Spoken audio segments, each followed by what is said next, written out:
Olá! Hoje a gente vai mergulhar fundo num mecanismo que, olha, todo mundo conhece bem. Aquela tendência quase automática de se defender em vez de simplesmente admitir um erro. Vamos entender por que a gente reage assim e, o mais importante, como é que a gente pode assumir o controle e escolher um caminho diferente, o caminho da responsabilidade. Essa é a grande pergunta, né? Para aí pensar um pouco. Todo mundo já esteve nesse lugar. Aquele momento em que justificar a culpa a alguém, ou sei lá, só ficar em silêncio parece infinitamente mais fácil do que falar duas palavrinhas. Eu errei. O que a gente vai descobrir juntos é que a resposta para isso não está no nosso caráter, mas sim na nossa biologia. Basicamente, é como se a gente vivesse num cabo de guerra interno entre dois estados. De um lado tem o estado de alerta, é o nosso sistema de sobrevivência no comando, empurrando a gente para a luta, para a fuga, para achar um culpado. Do outro, o estado de clareza, é onde a gente encontra a presença, consegue assumir a responsabilidade e aí sim abrir a porta para o crescimento. O nosso dia a dia é, na verdade, uma dança constante entre esses dois jeitos de ser. E esse aqui é o ponto de partida mais importante, talvez o mais libertador de todos. Essa dificuldade em admitir um erro não é uma falha moral, não é uma fraqueza. É, na verdade, o resultado de uma programação cerebral super antiga, feita para nos proteger muito antes da gente ter a capacidade de compreender as coisas. Entender isso já muda o jogo todo. Certo. Então, vamos abrir o capô e dar uma olhada na mecânica dessa reação. Como é que o nosso cérebro funciona quando ele entra nesse modo de alerta? Bom, então conheçam a protagonista dessa história toda, a amígdala. Pensa nela como se fosse o alarme de incêndio do nosso cérebro. O detalhe é que ela não faz diferença entre um risco real, tipo um bicho vindo te atacar, e um risco simbólico, como a vergonha de admitir um erro. Para a amígdala, ameaça é ameaça, e o alarme dela dispara antes mesmo da gente conseguir pensar sobre o assunto. E quando esse alarme dispara, acontece uma cascata de reações quase instantânea. Primeiro, a ameaça é percebida. Segundo, a amígdala é ativada. Terceiro, o corpo é inundado com cortisol, que é o hormônio do estresse. E o mais crucial de todo, a nossa parte racional, o nosso córtex pré-frontal, fica basicamente offline, em modo de espera. Nesse estado, a gente não está buscando a verdade, a gente está buscando alívio.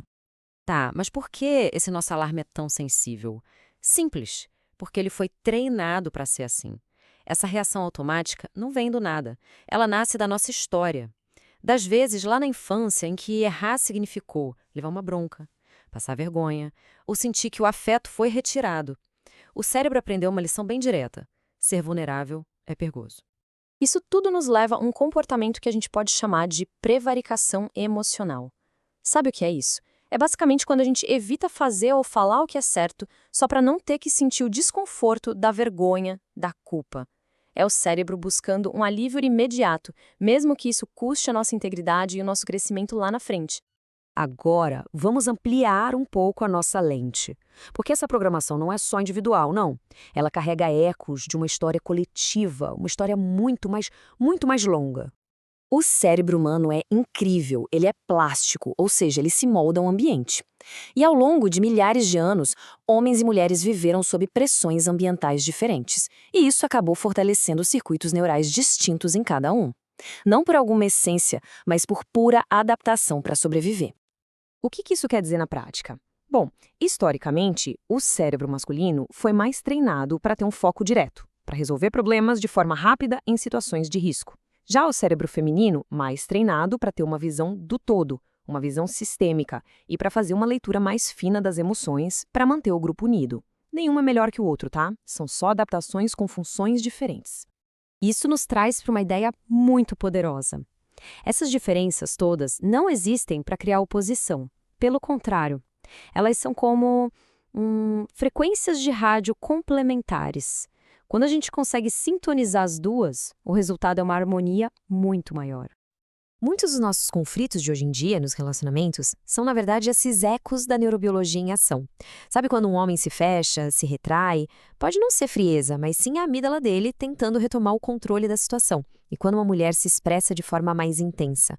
Pode não ser drama, mas o sistema límbico dela tentando restaurar uma conexão perdida. Entender isso, nossa, muda tudo. Ok, até aqui a gente entendeu o problema, a origem dele. Agora vem a pergunta de US$ 1 milhão.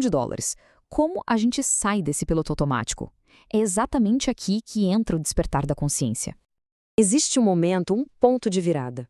É quando a parte mais evoluída do nosso cérebro, o córtex pré-frontal, o nosso sábio CEO, aprende a intervir. Ele consegue conversar com a amígdala e dizer: "Ei, calma, tá tudo bem, a gente está seguro, podemos olhar para isso sem precisar reagir." É nesse exato momento que a maturidade emocional de verdade começa a nascer.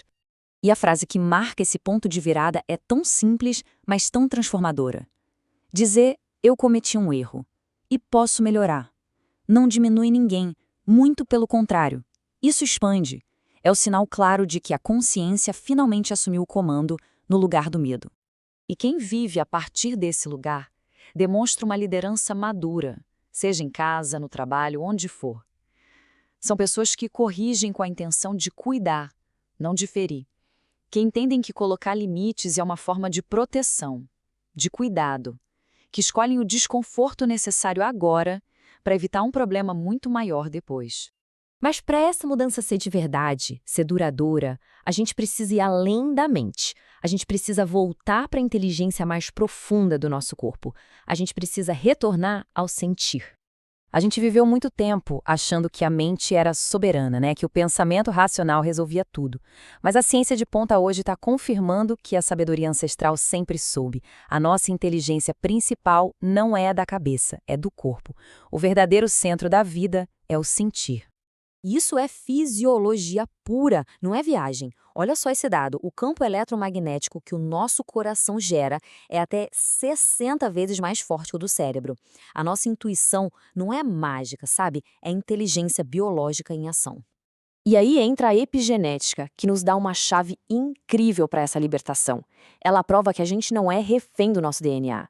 Os nossos sentimentos, a nossa consciência, as nossas experiências podem literalmente ligar ou desligar genes. A gente pode reescrever a nossa própria biologia. E a parte mais fantástica é que essa mudança não serve só para a gente. A ciência começa a explorar umas ideias como as de um campo morfogenético, que basicamente sugere que quando uma pessoa consegue romper um padrão, a informação de como fazer isso fica, de alguma forma, disponível para todo mundo, no coletivo. Ou seja, a cura de um vira um potencial de cura para todos. No fim das contas, a jornada toda não é sobre adquirir um monte de conhecimento novo. É sobre se lembrar. Lembrar daquilo que a gente já sabe num nível bem profundo. Lembrar que sentir é seguro, que o nosso corpo é sábio e que ser vulnerável é, na verdade, uma grande força. Então, para fechar, eu deixo uma pergunta para a gente refletir. Nos nossos desentendimentos, em vez de ficar perguntando quem está certo, talvez a pergunta mais poderosa seja outra. O que essa diferença em mim e na outra pessoa está tentando nos ensinar? A resposta para essa pergunta pode ser o começo de tudo.